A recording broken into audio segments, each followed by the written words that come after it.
8-nji ders. Sükun. Sükunun magnatı hareketsiz diýmekdir.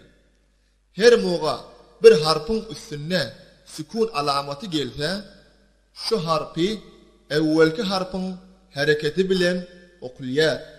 Masal üçin şu kelime dikkat edin. Min.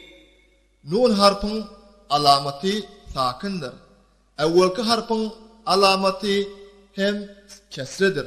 Şonuň üçin nun harpy kesreýanyň kömegi bilen okulýar. Şu masallary ýeke-ýeke okuýaýly.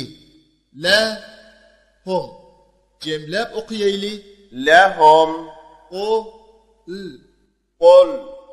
la Lam. ya lid Yalid. leysa. Laysa. Sakın alamatlı harflarda kän durmaly däl. Sebebi eger kän durulsa teşdide ewirilýär.